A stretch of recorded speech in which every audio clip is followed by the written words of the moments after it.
नमस्कार दोस्तों, स्वागत है आपका हमारे चैनल पर, जहां हम आज बात करने जा रहे हैं स्टार्टअप इंडिया स्कीम के बारे में। यह एक ऐसी योजना है जिसे भारत सरकार ने उद्यमिता और नवाचार को बढ़ावा देने के लिए शुरू किया है।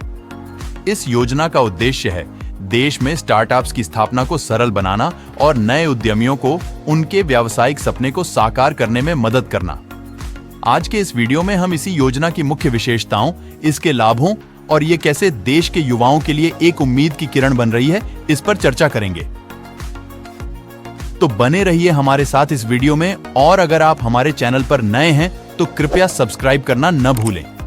देश के नागरिकों के बीच उद्यमशीलता की भावना को बढ़ावा देने और प्रोत्साहित करने के लिए केंद्र सरकार द्वारा स्टार्टअप इंडिया योजना की शुरुआत की गई है। इस योजना के अंतर्गत रोजगार और उद्योग के लिए फंडिंग सहायता, मार्गदर्शन और उद्योग भागीदारी के अवसर प्रदान करके भारत में स्टार्टअप को बढ़ावा देना है।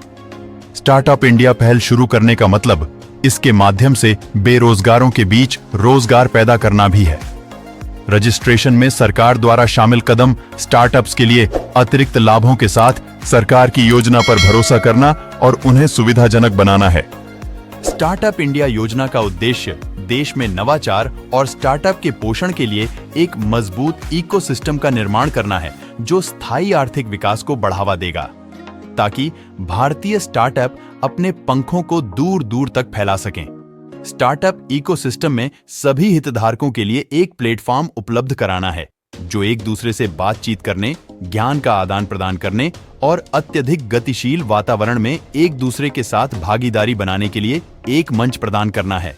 इंटेलेक्चुअल एप्लीकेशन दाखिल करने में स्टार्टअप्स को कम लागत वाली कानूनी सहायता प्रदान करने और उसकी प्रक्रिया को तेज करने के लिए पेटेंट और डिजाइन एप्लीकेशन से संबंधित 423 सहायक का एक पैनल और ट्रेडमार्क एप्लीकेशन के लिए 596 लोगों का सहायक का एक पैनल गठित किया गया है। अब तक 179 आवेदनों को मुफ्त कानूनी सहायता के साथ पेटेंट शुल्क में 80% तक की छूट का लाभ दिया गया है। ट्रेडमार्क नियम 2017 के तहत स्टार्टअप्स के लिए ट्रेडमार्क दाखिल करने की फीस में 50% की छूट प्रदान की गई है। स्टार्टअप इंडिया स्कीम के लिए संचालन को आसान बनाने के लिए एक तेज और सरल प्रक्रिया प्रस्तावित की गई है। यह उद्यमियों को नए और नए विचारों के साथ प्रयोग करने के लिए बढ़ावा देगी। स्टार्टअप के लिए एक इंसॉल्वेंसी प्रोफेशनल की नियुक्ति की गई है, ताकि बिना डर के बिना जटिल फैसले लिए जा सके।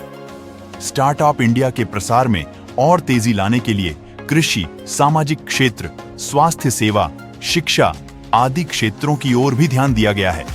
मोबाइल ऐप और पोर्टल भी स्टार्टअप के लिए एकल मंच के रूप में सेवा प्रदान करने के लिए बनाया गया है।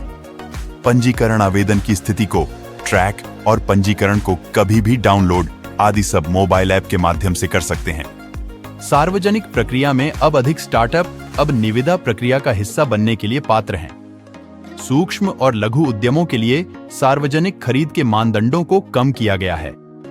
स्टार्टअप को 3 साल से 5 साल की अवधि के लिए आयकर से छूट दी गई है। स्टार्टअप्स को वित्तीय सहायता प्रदान करने के लिए 1.6 बिलियन अमेरिकी डॉलर का वित्तीय फंड पेश किया गया है और इसका प्रबंधन लघु उद्योग विकास बैंक ऑफ इंडिया सिडबी द्वारा किया जा रहा है। सरकार ने बैंकों और एनबीएफसी के सहयोग से प्रारंभिक या विकास चरण में स्टार्टअप इंडिया ऋण प्रदान करती है। यह लोन नई कंपनियों के साथ साथ दूसरों को भी प्रदान किए जाते हैं। स्टार्टअप इंडिया योजना में इस कंपनी को कर में लाभ भी प्रदान किए जाते हैं। स्टार्टअप इंडिया योजना और मेक इन इंडिया दोनों योजनाएं आज कई जगहों पर साथ साथ काम कर रही हैं। साथ ही स्टार्टअप इंडिया योजना के लिए मुद्रा लोन या स्टैंड अप इंडिया के तहत लोन के लिए भी अप्लाई कर सकते हैं। स्टार्टअप इंडिया योजना के तहत लाभ लेने के लिए अस्तित्व और संचालन की अवधि 10 वर्ष से अधिक नहीं होनी चाहिए। लाभ लेने के लिए एक प्राइवेट लिमिटेड कंपनी या एक पंजीकृत भागीदारी फर्म होना आवश्यक है। किसी भी वित्तीय वर्ष के लिए 100 करोड़ रुपए से अधिक नहीं वार्षिक कारोबार होना चाहिए। किसी उत्पाद, प्रक्रिया या सेवा के विकास या सुधार की दिशा में काम करना चाहिए और धन और रोजगार सृजन के लिए उच्च क्षमता के साथ मापनीय बिजनेस मॉडल होना चाहिए। स्टार्टअप इंडिया योजना की अधिक जानकारी के लिए योजना के आधिकारिक वेबसाइट पर जाकर देख सकते हैं, जहां सूचना हिंदी, अंग्रेजी, मराठी, गुजराती, तमिल, तेलुगु और कई विदेशी भाषा में उपलब्ध है। इस योजना के बारे में जानकारी टोल फ्री नंबर 1800-115-565 पर फोन करके भी जानकारी प्राप्त कर सकते हैं। तो दोस्तों, आज के इस वीडियो में हमने स्टार्टअप इंडिया स्कीम के बारे में गहराई से जाना। उम्मीद है आपको यह जानकारी पसंद आई होगी और यह आपके उद्यमिता के सफर में एक मददगार सिद्ध होगी। अगर आप भी एक उद्यमी हैं या उद्यमिता की दुनिया में कदम रखने का सोच रहे हैं, तो स्टार्टअप इंडिया स्कीम आपके लिए एक शानदार मौका हो सकती है। हाँ, अगर आपको हमारा यह वीडियो उपयोगी लगा हो तो इसे लाइक करें, शेयर करें और हमारे चैनल को सब्सक्राइब करना न भूलें। आपके समर्थन से हम और भी बेहतर और जानकारीपूर्ण वीडियो लाने का प्रयास करेंगे। तो चलिए मिलते हैं अगले वीडियो में। तब तक के लिए धन्यवाद और नमस्कार।